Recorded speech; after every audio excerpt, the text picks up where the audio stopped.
So, Sadhguru,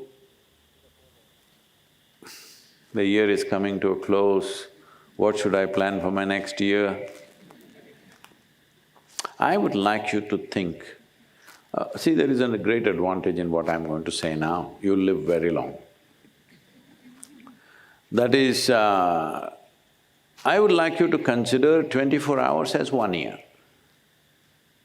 Hello? In great celebration, you go to sleep today, every day, because you treat every day as a year. It's a cycle of time. I'm sure probably, I don't know, ants or earthworms or some other, maybe even the corona guy.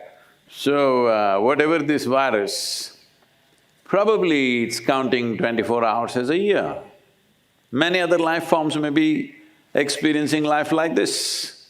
Like people say for a dog, dog's 1 year is 10 years for a human being, or 10 years for a human being is 1 year for a dog, whatever calculations we have.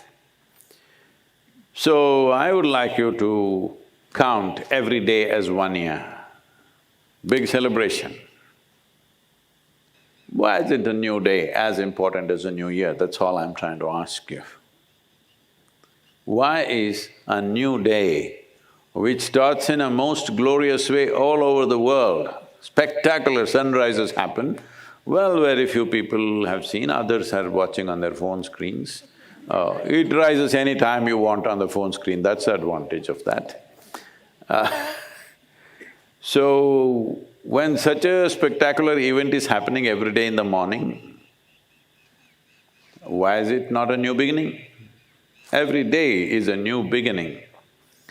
Sadhguru, you're spoiling, we are planning a celebration, you're spoiling it, Sadhguru.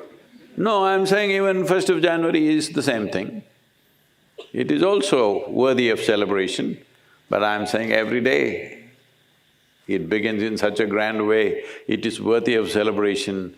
Only problem is, your mental cycles have gotten into this phase that it needs a whole lot of support and preparation and lot of things. This happened.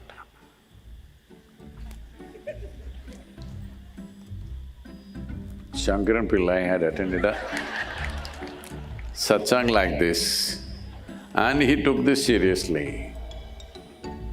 And every day in the evening, he was at the bar drinking away. And every day he was late to his work. And the boss was just about to fire him. He was done with him, he told him any number of times, but he always came an hour, hour and a half late. And then he had a friend who also was his bar colleague. No, when you do something so regularly, he becomes your colleague, otherwise he may be just your buddy, okay? So, but that guy was going to office, bang on time. So Shankaran Pillai, how do you manage this? Both of us go home at the same time, both of us drink about the same quantities, but you're always at the office on time. So the friend said, what I do is, see, normally we are going home by 12 o'clock, I sleep immediately. At 2 o'clock in the morning, I wake up and have another shot of whiskey. I sleep. At 4 o'clock, I wake up and have another 2 shots of whiskey, and then I wake up at 8 o'clock and I'm 9 o'clock in the office. Shankaran Pillai thought, let me also try it. And he went and tried the same thing. And to his amazement, he woke up at 8:30 and he rushed to the office. He made it just before 9:30. The boss was furious. He said, this is it, you're done, you're fired. He said, why? Every day I was coming an hour, hour and a half late. Today I'm only 27 minutes late. What do you mean 27 minutes? Where were you on Monday, Tuesday and Wednesday?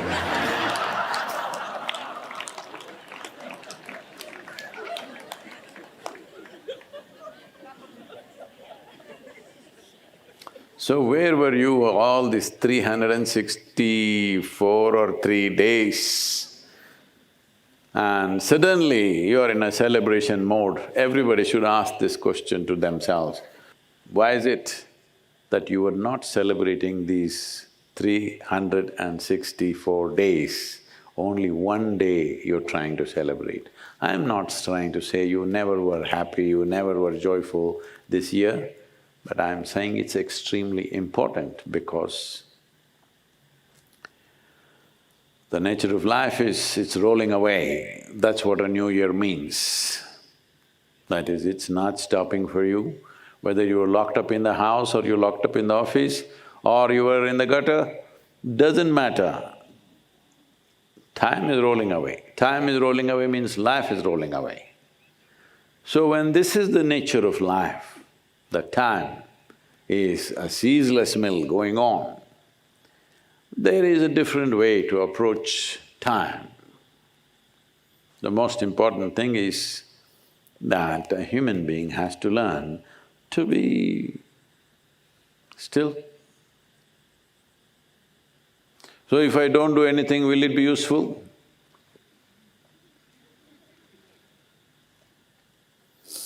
You need to really examine this whole year. Have you been busy or have you been preoccupied? You think if your RPM in the head increases, you're busy? No, you're not busy, you become inefficient. To generate one sensible thought, you are generating 10,000 thoughts, that is inefficiency. One thought that you need to act, that's all you need. Why do you need 10,000 thoughts to arrive at that, if at all, if you ever arrive at that? So this inefficiency, do not call it busy, this is just preoccupation. This preoccupation has become a global phenomenon now because people do not know how to sit, how to breathe, how to hold themselves up. Because nowhere in the education system it is there, they told you if you eat protein, vitamin, this, you will be fine, everything will be okay. You will survive, of course. But if you want to realize the potential of what it means to be human, if you want to unfold your humanity, if you want to unfold your genius, you need a space where the outside doesn't really enter. You need a space within you where just this is there. The world is around you. Actually, the world is only around you. It is not inside of you. But for most human beings, it is inside. They close their eyes, it'll drive them crazy from inside. So this is because nothing has been done, no work has been done on such a phenomena of a machine.